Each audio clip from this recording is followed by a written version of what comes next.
Go. Hello, my name is Andrew. Today I'm going to talk about the future of sustainable living through renewable energy sources.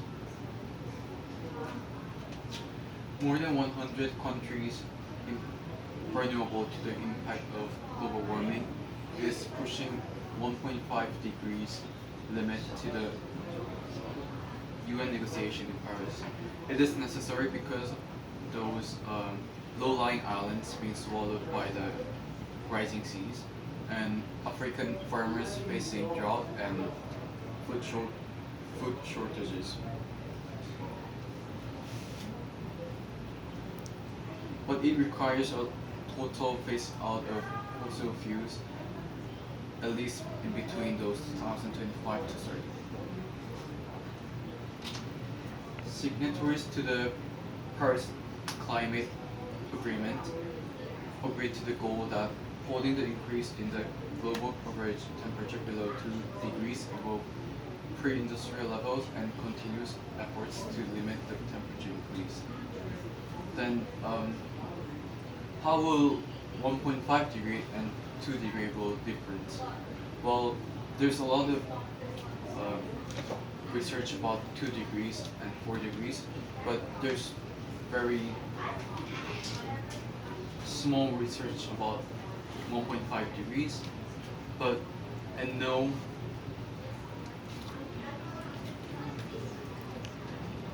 comparison of 1.5 and 2. Happily, Carbon Brief has a great rundown study about the background and some of the implications. Around the Mediterranean, freshwater availability increasement will drop.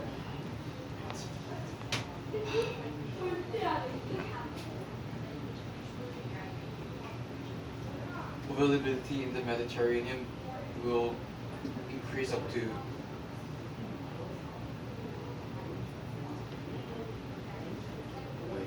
Go.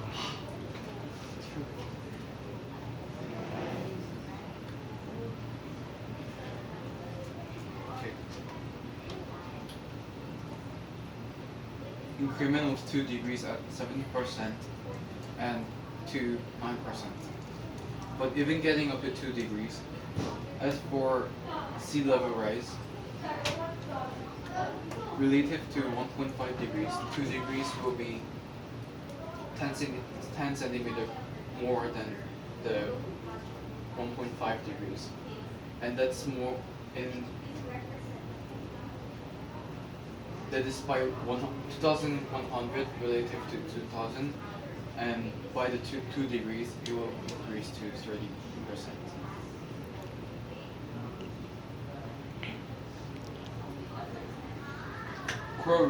Coral reefs are more in danger than the before, and in 1.5 degrees they're in danger for 90%, and for 2 degrees they're in risk in 70%. So that means that 20% is already died.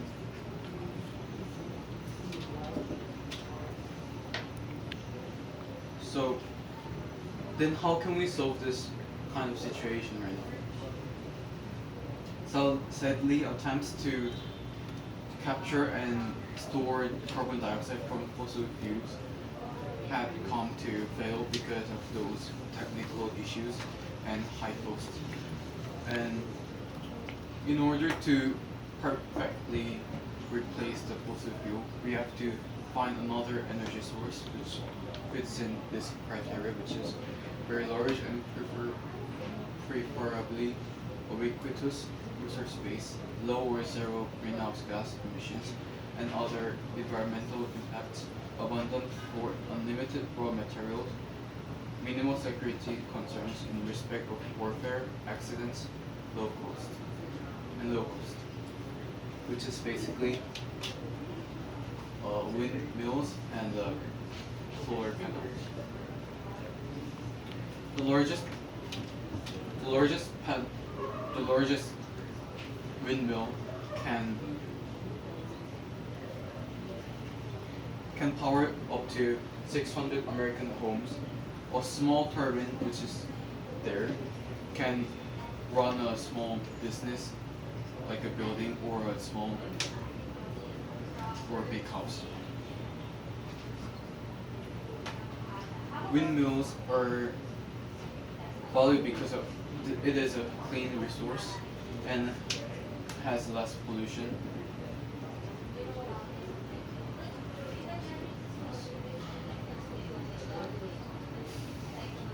Mass production and advance in technology are making turbines cheaper than ever before. Next is solar energy. And solar energy is also a great solution to replace fossil fuels because it is uh,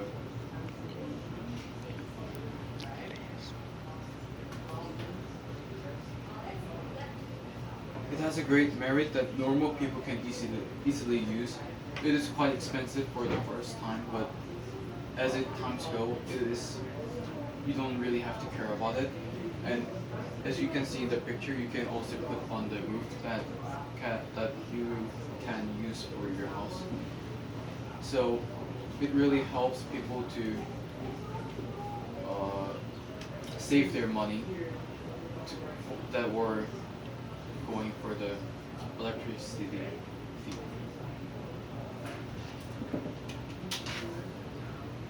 This is increasement of solar panels in Korea from 2011 to 2016, and the blue ones are the megawatt that it is a capacity of the solar panels, and these are the numbers that actually in Korea are established.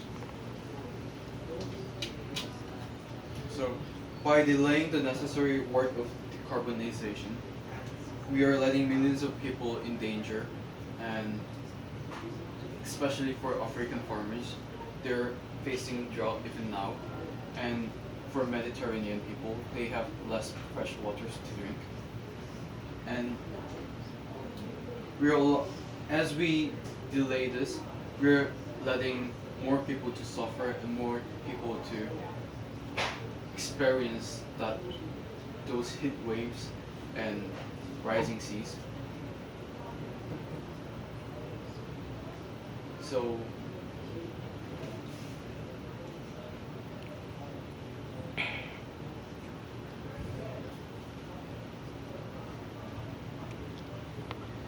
and even then the decision will face us 2 degrees or 3 degrees. Again, it will mean more heat waves, more drought, more food shortages, more disease, and more conflicts, and more suffering. So we really have to face the situation with passion in order to save our planet. We cannot wait until 3 degrees and 4 degrees and 5 degrees. Ooh. Ah oui.